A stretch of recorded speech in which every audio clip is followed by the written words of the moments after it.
Hello my dear students, how are you? I hope कि सब अच्छे होंगे। तो बच्चों शुरू करते हैं कक्षा 6 नैतिक शिक्षा का लेसन नंबर 7। हमारे लेसन का नाम है बच्चों बुढ़ापे की लाठी।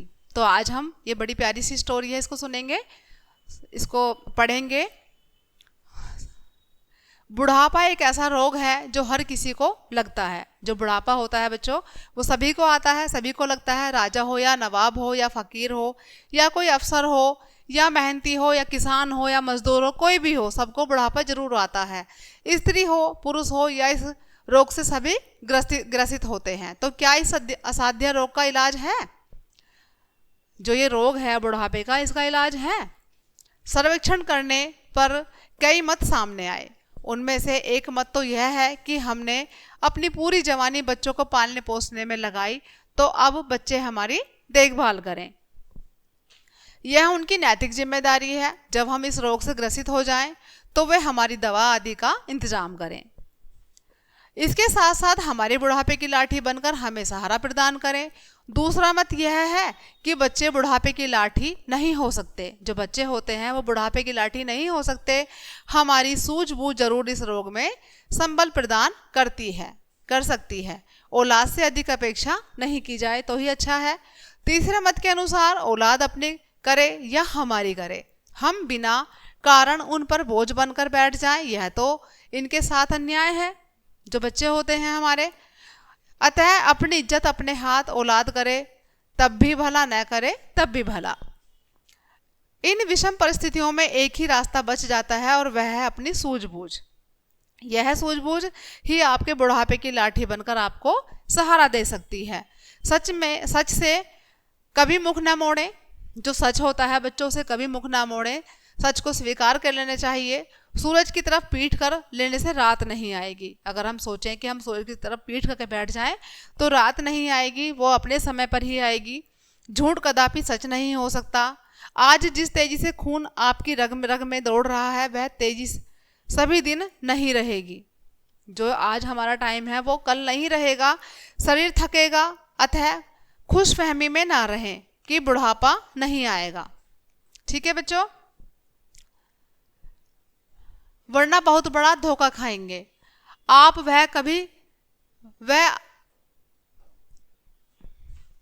वह भी किसी और से नहीं बल्कि अपने आप से। अतः इस कटु और शाश्वत सत्य को स्वीकार कीजिए।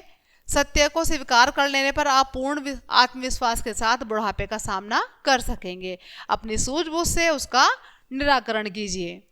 हमारे दुख के मूल कारणों में एक यह भी है कि जो अपना नहीं उसको भी अपना मान लेते हैं। कि जो कोई हमारा अपना नहीं होता, हम उसको भी क्या कर लेते हैं बच्चों? अपना मान लेते हैं। ऐसा सोचने या करने से हम कभी कभी बड़ी मुश्किल में पड़ जाते हैं। जबकि सत्य यह है कि इस दुनिया में आप अकेले आए हैं और अकेले जाएंगे। अतः बुढ़ापे की इस पीड़ा को आप अकेले ही भोगेंगे। इस पीड़ा का एक ही निदान है, वह है आपकी सूझबूझ। समाज में बहुत से ऐसे लोग हैं जो अपनी संतान से अपेक्षा रखते हैं। यदि ऐसा ना करें तो आप ज़्यादा सुखी रहेंगे। मतलब अपनी औलाद से इतना अपेक्षा ना रखें तो आप ज़्यादा सुखी रहेंगे। आपके माता पिता ने आपका लालन पालन किया है और आपने अपनी संतान का हिसाब किताब बराबर हो गया। जब आप अपने माता पिता के बुढ़ापे की लाठी का सहारा ना बने, तो फिर आप अपनी संतान से लाठी बनने की क्यों अपेक्षा रखते हैं?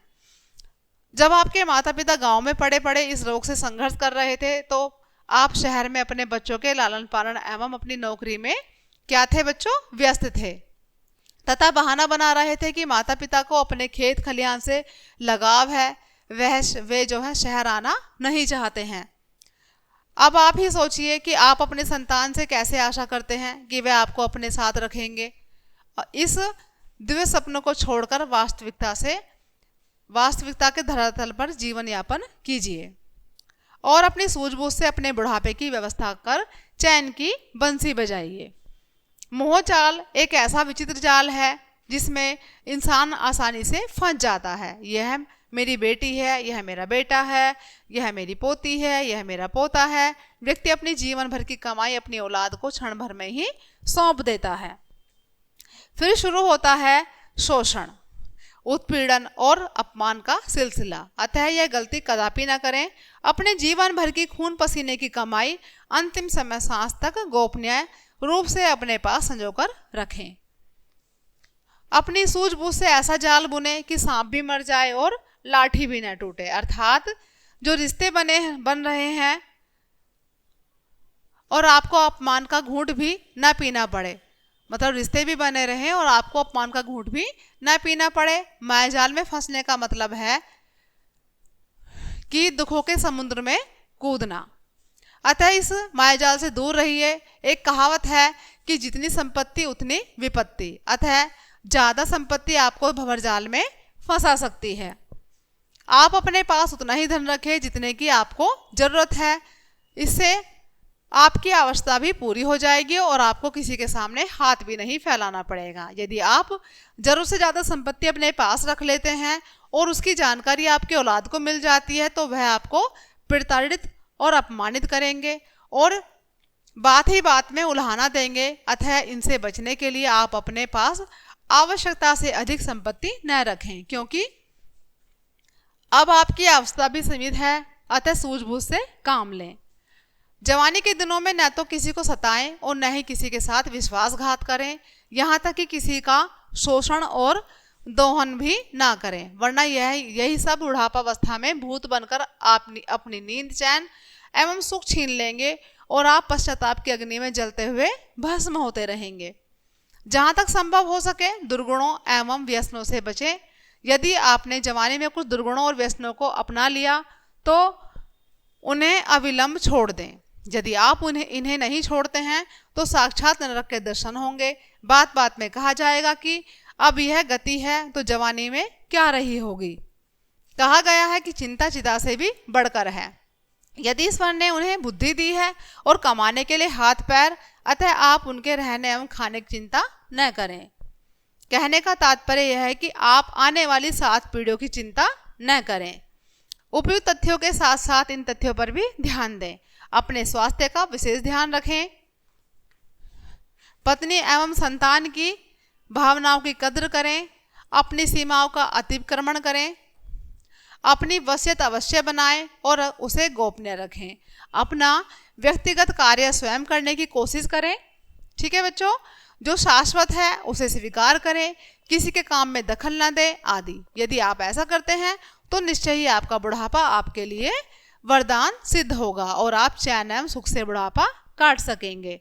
अतः बुढ़ापे में आप दूसरों के सहारे की अपेक्षा न कर अपनी सूझबूझ से काम लें और इस संसार से जाने की तैयारी यह मानकर करें कि मृत्यु एक शाश्वत सत्य है।